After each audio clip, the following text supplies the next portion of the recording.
जो हमारे जागो दिशा सही सोचने के संगठन के साथ में एक फैसला लिया था कि हम 5,000 हमारे जो सीनियर सिटीजन है, हमारी माताएं हैं, हमारे बुजुर्ग हैं, उनको तीर्थ यात्रा कराएंगे। आज बस को झंडी देकर रवाना किया है हरिद्वार के लिए और कुरुक्षेत्र के लिए। उसमें हमारी माताएं, हमारे बुजुर्ग आज वहाँ गंगा नहाने के लिए गए हैं, तो मैं उनको बहुत बहुत शुभकामनाएं देता हूँ। और हमारे टोहाना हल्के के लिए हमने भी अनुरोध किया है, बुजुर्गों का आशीर्वाद भी लिया कि मंगल कामना के लिए आशीर्वाद लें, हमारा क्षेत्र आगे बढ़े, हमारा प्रदेश आगे बढ़े और हमारी छत्तीस बिरादरी का समाज एकजुट होकर अपने जो टोहाना को, जो सबका सपना था, जो बबली का सपना है, उसको हम साकार करें।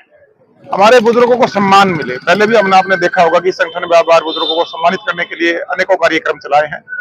पहले भी बुजुर्ग है हमारी शान करके हमने एक प्रोग्राम चलाया था, जिसमें हमने हमारे जितने भी सीनियर सिटीजन थे, हजारों में, उनको सबको सम्मानित करने का काम किया था, ताकि जो हमारे समाज का एक ताना बाना कहीं हम ये महसूस करते हैं, उसमें जो हमारी जिम्मेवारियां, जो ड्यूटियां, उससे कहीं न कहीं हम पीछे जो हमारा कदम हुआ है।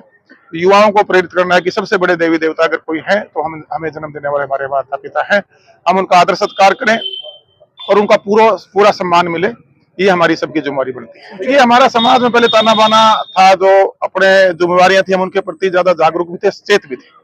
आज कहीं न कहीं उसका अभाव, जब से हम पिछले 15-17 साल से देख रहे, थोड़ा सा कहीं न कहीं मुझे उसमें कमी महसूस नजर आई। उसको, उन्हीं को जागरूक करने के लिए, अपनी जिम्मेवारियों के प्रति एहसास कराने के लिए अनेकों ने कार्य हमारी संगठन के द्वारा किए गए हैं और उसका नतीजा ये है कि आज पूरा टोहाना एकजुट है।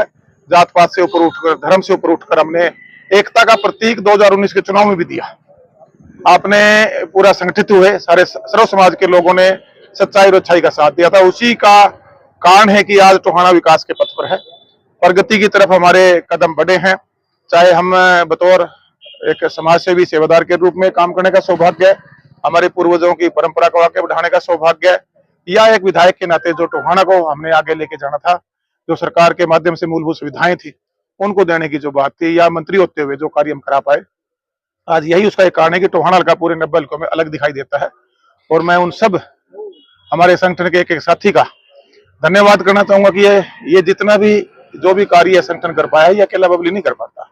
आज हम संगठित हुए, एकजुट हुए, जात पात से ऊपर उठे, तभी ताकत, चाहे एक सोशल वर्कर के रूप में हमने सबको जोड़कर आगे बढ़ाने की बात हो, खिलाड़ियों को प्रोत्साहित करना हो, आंखों के फ्री चेकअप कैंप लगाना हो, पौधारोपण करके पर्यावरण को बचाना हो, लोगों को जागरूक करके सफाई अभियान चलाने हो, पानी को बचाने के लिए लोगों को जागरूक करना हो, शिक्षा के क्षेत्र में बेटियों को पढ़ाना हो, अनेकों ने कार्य से बुजुर्गों को सम्मानित करना, अनेकों ने कार्य संगठन के माध्यम के द्वारा किए गए हैं। और मंत्री और विधायकों ने के साथ साथ जो निगरानी कमेटियां बनाकर डेवलपमेंट में गुणवत्ता लाने का कार्य भी आम नागरिक को हमने जागरूक करके टोहाना में लेके आने का कार्य किया है। देखिए, मेरे पास हमारे सभी पार्षद साथी आए थे और हमने संज्ञान लिया है। हमने चीफ सेक्रेटरी को भी लिखा है, डिपार्टमेंट के इनकी विजिलेंस की मांग थी, अधिकारियों को मैंने सचेत किया है कि इसमें जो कमियां हैं, जो कॉन्ट्रैक्ट के हिसाब से जो यहाँ काम होना चाहिए था, उनको पूरा किया जाए। और इसकी मीटिंग भी अभी 2 दिन पहले हुई है।